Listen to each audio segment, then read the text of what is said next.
नमस्कार, बुलेटिन में आप सभी का स्वागत है। मैं हूं आपके साथ सृष्टि शुक्ला। खबरों से पहले नजर डालते हैं इस वक्त की सुर्खियों में। किसानों की आज भूख हड़ताल। सरकार ने 44 किसान संगठनों को भेजी चिट्ठी। किसानों से मुलाकात कर सकते हैं कृषि मंत्री। सीहोर में गरजे सीएम शिवराज सिंह चौहान। सीएम शिवराज सिंह का बदमाशों को अल्टीमेटम, एमपी छोड़ नहीं तो मामा मसल कर रख देगा। सीएम शिवराज ने की वर्चुअल चर्चा। विधायकों से मुख्यमंत्री चौहान ने कहा, किसानों को समझाइए, मोदी से बड़ा हितैषी और कोई नहीं। एमपी में 7 दिन बाद शीतकालीन सत्र। विधानसभा ने कलेक्ट्रेट से मांगी विधायकों की कोरोना रिपोर्ट। सीएम सहित 32 विधायक हो चुके हैं पॉजिटिव। लोकसभा चुनाव में काले धन को लेन देन का मामले पर गरमाई सियासत। मंत्रियों के नाम आने से कड़ाके की ठंड में ठिठुरता नीमच। ठंड में सोने को मजबूर लोग। प्रशासन की तरफ से नहीं की गई कोई व्यवस्था। आप देख रहे हैं के न्यूज, खबरों का सारथी। खबर रायसेन से। जहां पर मुख्यमंत्री शिवराज सिंह चौहान रायसेन से रवाना होकर सीहोर के नसरुल्लागंज अंतर्गत ग्राम लाड़कुई हेलीपैड पहुंचे, जहां पर नवनिर्मित कॉलेज का लोकार्पण किया। इसके बाद पास के गांव भिलाई हुए रवाना। आपको बताते चले, जहां वन पट्टों का वितरण किया गया, सभा को संबोधित किया गया। मुख्यमंत्री शिवराज सिंह चौहान ने जनता के बीच पहुंच करके जहां पर उन्होंने आदिवासी ढोल बाजा करके आदिवासी नृत्य किया। आदिवासी समाज ने मुख्यमंत्री शिवराज सिंह चौहान को तीर कमान भेंट किया। वहीं मंच पर शिवराज सिंह चौहान ने भी आदिवासी बालिकाओं के साथ परंपरागत डांस भी किया।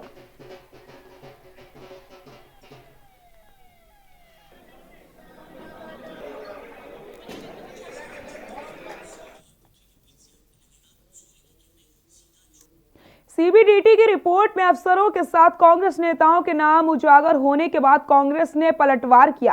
पूर्व मुख्यमंत्री दिग्विजय सिंह ने आरोप लगाया कि मुख्यमंत्री शिवराज सिंह चौहान के सबसे करीबी अफसर नीरज वरिष्ठ ही पैसों का लेन देन का काम देखते हैं।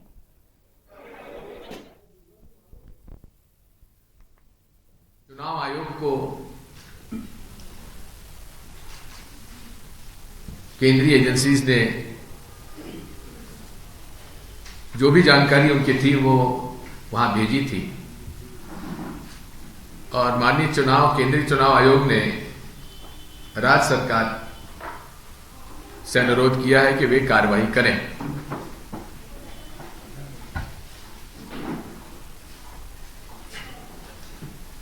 इसके समझने में थोड़ा सा आपको कमलनाथ जी के नेतृत्व में कांग्रेस पार्टी के 15 महीनों की सरकार में जिस तरह से उन्होंने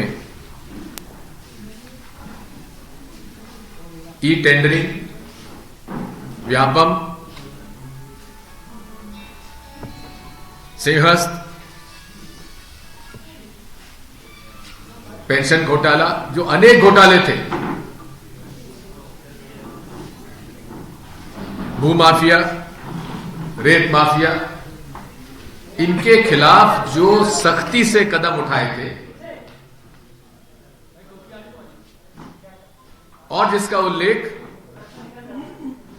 शिवराज सिंह जी ने सांवेर की मीटिंग में कहा भी था कि हमको सरकार गिराना आवश्यक हो गया था, क्योंकि अगर कमलनाथ जी की सरकार रहती तो हम बर्बाद हो जाते, बर्बाद।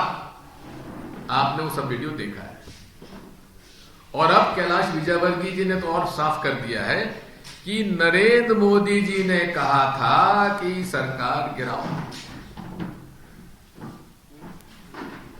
नरेंद्र मोदी जी ने अगर कहा था तो फिर इसमें बात साबित होती है कि देश में कोरोना वायरस पर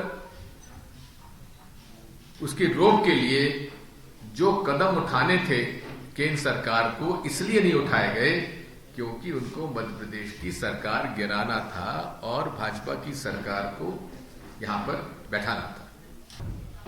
ये सीबीडीटी, ईटी ने जो उनका कोड ऑफ कंडक्ट है उसका वायलेशन किया है, जो ये सारी की सारी रिपोर्ट उन्होंने प्रेस को दी है, हम उसकी निंदा करते हैं। ये उनकी ओथ ऑफ सीक्रेसी का उन्होंने उल्लंघन किया है। कहां से हुआ है? मध्य प्रदेश सरकार से हुआ है या सीबीडीटी से हुआ है या सीईसी से हुआ है? इसकी भी जांच होना चाहिए। जी आप कहा, देखिए मैंने तो ये कहा है कि उनको उन अधिकारियों के खिलाफ कार्रवाई करने के लिए निर्देश देने की आवश्यकता नहीं थी जिनका की चुनाव संचालन में कहीं भागीदारी नहीं थी। सारे आरोपों की जांच शुरू हो गई थी और उसमें व्यापम का घोटाला था, सेहस का घोटाला था, ई टेंडरिंग का विशेष तौर पे घोटाला था। उसकी सारी जांच शुरू हो गई थी, परतें खुलना शुरू हो गई थी। लिखा हो ना, मैं तो कह रहा हूं कि जो मोदी जी के खिलाफ कार्रवाई हो, जो शिवराज सिंह चौहान के खिलाफ कार्रवाई हो, मुझ पर भी हो कि मेरा उनसे अत्यधिक प्रेम है। अशोकनगर जिला अस्पताल के एसएनसीयू वार्ड के कर्मचारी की लापरवाही से बदली जाने के बाद गायब हुई नवजात बच्ची आखिरकार 28 घंटे पुलिस की सक्रियता से ईशागढ़ के पास डेंगा मोहचार गांव में मिल ही गई। ये रिपोर्ट देखिए।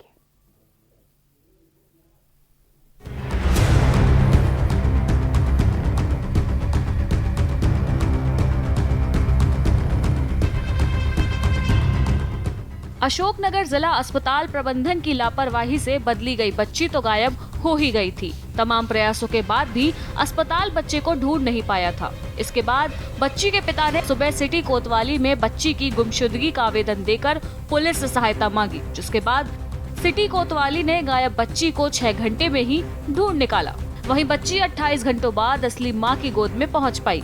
अगर ये मामला पुलिस की नजर में नहीं पहुंचता तो शायद बच्ची को ढूंढने में अस्पताल प्रबंधन 2-3 दिन लगा देता, क्योंकि अस्पताल प्रबंधन 20 घंटों तक बच्ची का सुराग तक नहीं लगा पाया था। स्वास्थ्य तंत्र पर सवालिया निशान नवजातों के बदले जाने का अशोकनगर से है। यह कोई पहला मामला नहीं है। न केवल बच्चों के बदले जाने का बल्कि दूसरे मामले को लेकर भी जिला चिकित्सालय लगातार विवादों में बना हुआ है। नीलम नाम की महिला का संस्थागत प्रसव अशोकनगर जिला चिकित्सालय में हुआ और जिसे बच्ची दे दी गई थी उसके बारे में स्वास्थ्य के पास कोई भी जानकारी नहीं थी, न ही उसका फोन नंबर उनके पास था। 20 घंटे तक स्वास्थ्य विभाग जो मैदानी स्तर पर फैला हुआ है वह पता ही नहीं लगा पाया ये महिला कहाँ की थी और कहाँ चली गई, जबकि किसी भी गर्भवती महिला से संबंधित तमाम सारी जानकारियाँ उसके प्रसव पूर्व स्वास्थ्य अमले के पास होती हैं। मगर इस मामले में सारे तंत्र की पोल खुल गई। साथ ही जिन लोगों की लापरवाही से यह बच्ची बदली गई थी उन पर भी क्या कार्यवाही की जा रही है, इसको लेकर विभाग अभी गंभीर नहीं दिख रहा है। अशोकनगर से के न्यूज इंडिया के लिए विशाल सोनी की रिपोर्ट।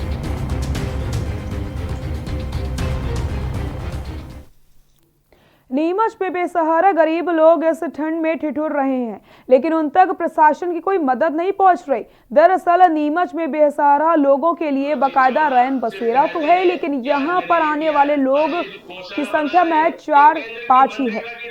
इससे ऐसा प्रतीत होता है कि या तो रैन बसेरे को लेकर नगर पालिका द्वारा प्रचार प्रसार नहीं किया जाता, जिसके चलते बेसहारा लोग इस कड़ाके की ठंड में खुले आसमान के नीचे सोने को मजबूर हो चुके हैं। आज यहाँ पर कमलनाथ जी की जितनी भी सरकार थी वो ट्रांसपोर्ट उद्योग लगाकर अधिकारी परेशान हो गए थे, यहाँ पे कर्मचारी परेशान हो गए थे, त्राईमाल करने लग गए थे, जो कि वो 30 साल से भूखी बैठी थी और जब भूख लगती है तो देखिए वो कुत्ते जैसे भिड़ गए। आज हमारा किसान परेशान हो गया, युवा परेशान हो गया, महिला परेशान हो गई। बैतूल में लंबे समय से पर्यावरण संरक्षण की दिशा में कार्य कर रही ग्रीन टाइगर संस्था ने आज हमलापुर क्षेत्र में नौग्रह वाटिका का शुभारंभ किया। ग्रीन टाइगर इस वाटिका में औषधीय पौधों का रोपण करेगी। नौग्रह वाटिका के शुभारंभ कार्यक्रम में जिले के सांसद पर्यावरण प्रेमी उपस्थित रहे। दरअसल ग्रीन टाइगर ने बैतूल नगर में हजारों की संख्या में पौधों का रोपण किया। अब ग्रीन टाइगर शहर के आसपास खाली पड़ी जमीन में औषधीय पौधों का रोपण कर रही है।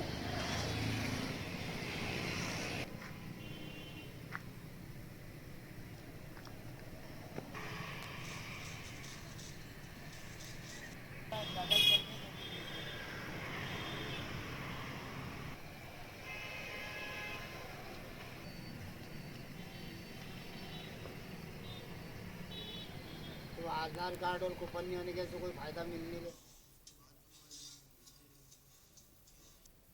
भिंड पुलिस लगातार नकली दूध बनाने वालों के खिलाफ अभियान चला रही है। इसी क्रम में पुलिस ने 2 ठिकानों पर छापेमारी की और नकली दूध बनाने के लिए घातक केमिकल के साथ पाम ऑयल भी बरामद कर लिया। फिलहाल पुलिस 2 कारोबारियों को हिरासत में लेकर पूछताछ कर रही है और आगे की कार्रवाई में जुट गई है।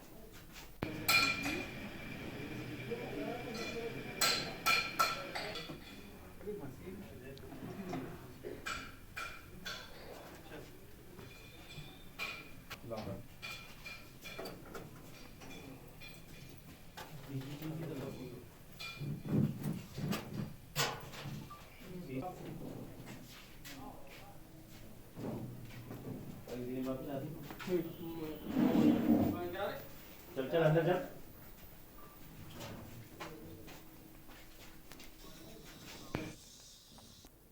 खबर राजगढ़ से, जहां पर खिलचीपुर तहसीलदार को पूर्व ऊर्जा मंत्री प्रियव्रत सिंह खींचे ने फटकार लगा दी। आपको बताते चले, सरकारी जमीन पर भूमाफियाओं द्वारा अतिक्रमण करने को लेकर शिकायत के बाद भी जब तहसीलदार ने कार्रवाई नहीं की तो पूर्व मंत्री ने फटकार लगाई। दरअसल जीरापुर और खिलचीपुर में सरकारी जमीन पर लगातार भूमाफिया कब्जा कर रहे हैं। इसी को लेकर के फटकार लगाई गई है।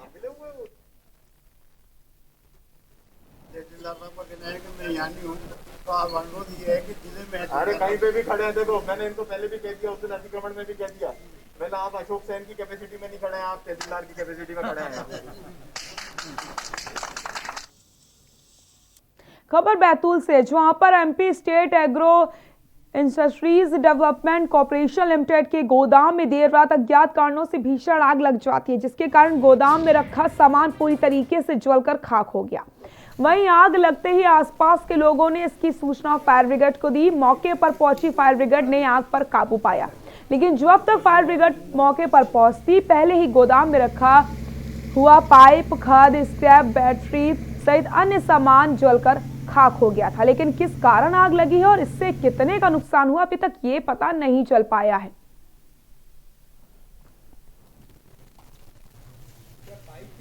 एमपी एग्रो कंपनी में फायर हुई है, जो बारूद कारखाना पास में ही है।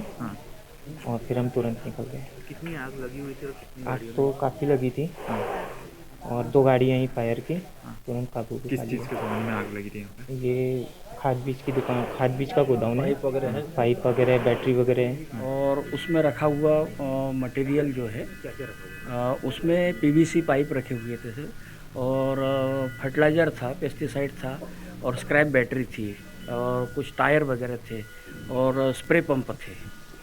कितने का नुकसान? ग्यारसपुर का ऐतिहासिक आस्था का केंद्र मानसरोवर झील की सफाई का कार्य निरंतर जारी है, जिसमें 17वें दिन भी व्यापार महासंघ के व्यापारियों के द्वारा श्रमदान किया गया। व्यापार महासंघ के अध्यक्ष ने कहा कि ग्यारसपुर के ऐतिहासिक धरोहर को साफ सुथरा बनाना हर व्यक्ति की जिम्मेदारी है। ग्रामीण इस कार्य में बढ़ चढ़कर हिस्सा ले रहे हैं। प्रशासन इस कार्य में अपना पूरा सहयोग दे रहा है।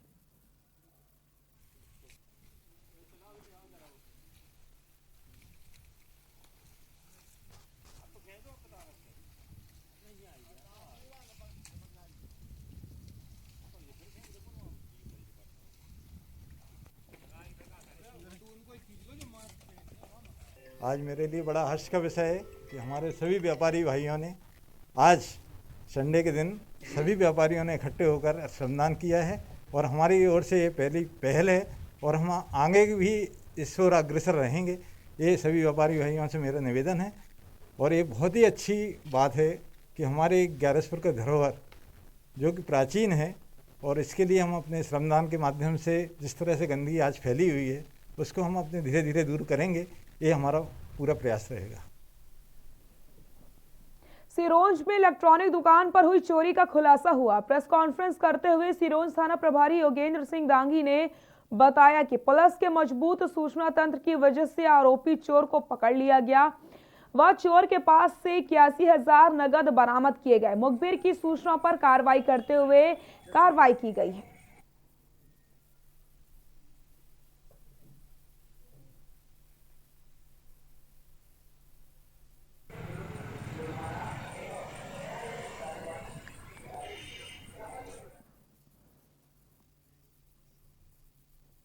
रुकते हैं छोटे से ब्रेक के लिए, जल्द हाजिर होते हैं।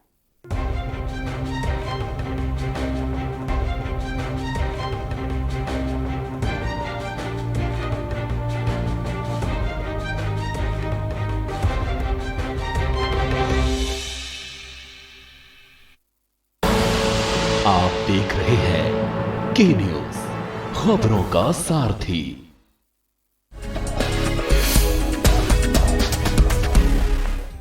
उत्तर प्रदेश में एमएसएमई को बड़ा आधार मिला है। सूबे में औद्योगिक इकाइयों का विकास हुआ है, जिसके बाद प्रदेश में कई लोगों को रोजगार से जोड़ा गया है। रोजगार सृजन के लिए योगी सरकार कई योजनाएं चला रही है। यूपी सरकार की सराहनीय पहल से नई औद्योगिक इकाइयों को करोड़ों का ऋण वितरण हुआ है। मुझे विश्वास है कि आत्मनिर्भर भारत योजना के तहत ऋण वितरण से प्रदेश की एमएसएमई इकाइयों को निश्चित ही लाभ मिलेगा। योगी सरकार के अच्छे विजन और नीतियों से उत्तर प्रदेश में विकास का पहिया तेजी से दौड़ा है। आत्मनिर्भर भारत पैकेज के तहत जहां लोन की सुविधा हुई है, वहीं सूक्ष्म और लघु उद्योगों को करोड़ों का ऋण मिला है। योगी सरकार ने 6,49,000 नई एमएसएमई इकाइयों को 19,796 करोड़ का लोन दिया है, जो कारोबारियों के लिए बड़ी सौगात है। एमएसएमई ऑलमोस्ट बंद होने को आ गया था। तनख्वाह देने के बाकी खर्चों के पैसे नहीं थे हम लोगों के पास। सरकार ने सॉफ्ट लोन दिया है, एक एक बंदे को घर जाकर दिया है। एमएसएमई से कई लोगों को रोजगार मिला है। योगी सरकार ने 1,25,00,000 लोगों को रोजगार से जोड़ा है। सरकार की वजह से जो छोटे छोटे उद्योग धंधे चालू हैं, जिससे हमें काम मिला है, हमारा घर का खर्च चल रहा है। यूपी सरकार ने बिना भेदभाव के रिकॉर्ड 3,80,000 से अधिक सरकारी नौकरियां दी हैं। उत्तर प्रदेश में नए रोजगार के अवसर लगातार बढ़ते जा रहे हैं। निवेश के साथ ओडीओपी से लोकल अब ग्लोबल हो चुका है, और ये सब कुछ संभव हुआ है सीएम योगी के संकल्पों की बदौलत। आप देख रहे हैं के न्यूज, खबरों का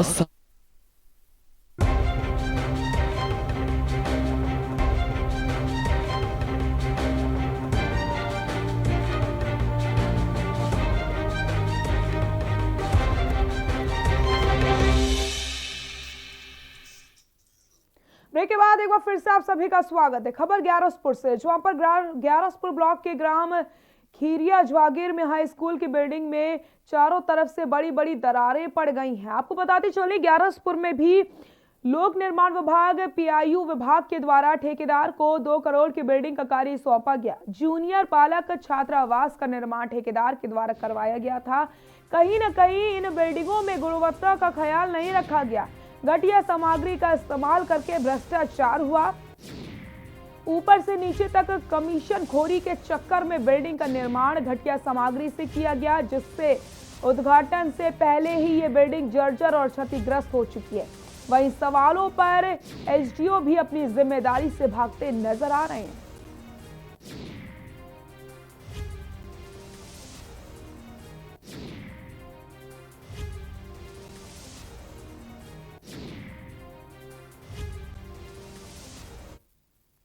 तो हमारे साथ ये गांव के ही कुछ ग्रामीण हैं, उनसे हम चर्चा कर लेते हैं इस बिल्डिंग को कितना समय हुआ इस निर्माण में, और ये निर्माण के बाद यहाँ पर अभी स्कूल की बिल्डिंग चालू हुई कि नहीं बच्चों के लिए। क्या नाम है आपका? संजय नाथ।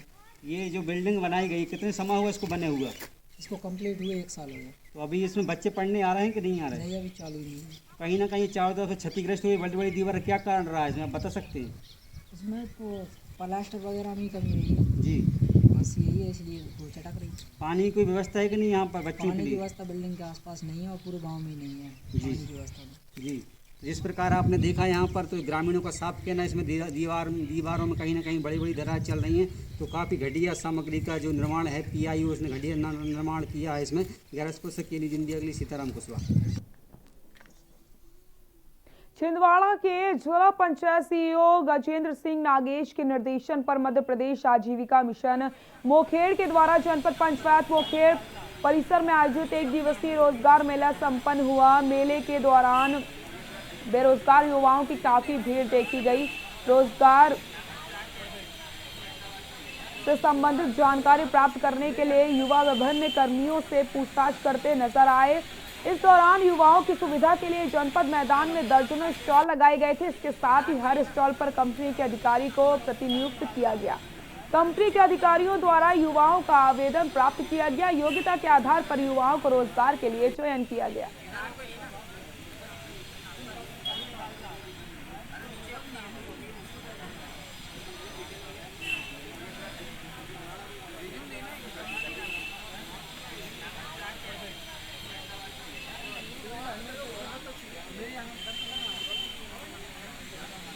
हमारा मध्य प्रदेश देव राज्य ग्रामीण आजीविका मिशन जनपद पंचायत मोखेड़ में रोजगार मेला का आयोजन किया गया, जिसके तहत अपने यहाँ 11 कंपनियाँ भाग लिए। उन 11 कंपनियों में से 256 प्रतिभागियों का रजिस्ट्रेशन हुआ और 222 का सिलेक्शन हुआ, चयनित किया गया। कोरोना को लेकर के अपने जो सोशल डिस्टेंसिंग का पालन करते हुए सैनिटाइजर का उपयोग करवाया गया।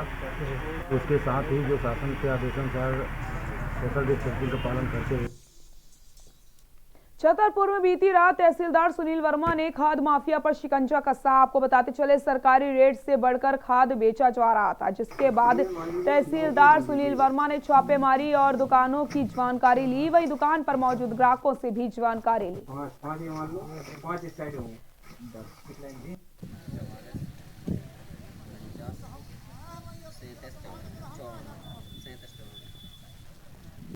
ये मान लीजिए 9 की मान लीजिए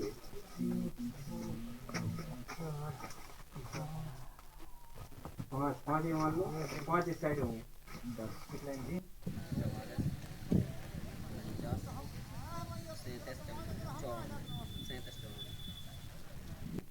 ये मान लीजिए 9 की मान लीजिए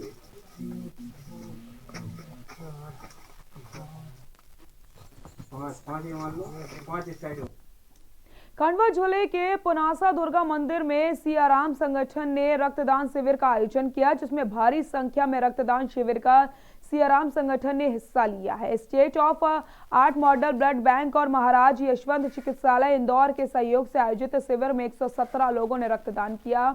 संगठन के अजय राठौर ने बताया कि रक्तदान शिविर में महाराजा यशवंत हॉस्पिटल की चालित रक्तदान वाहन में युवाओं द्वारा 117 यूनिट रक्तदान किया। शिविर में मेडिकल स्टाफ के सभी डॉक्टर मौजूद रहे।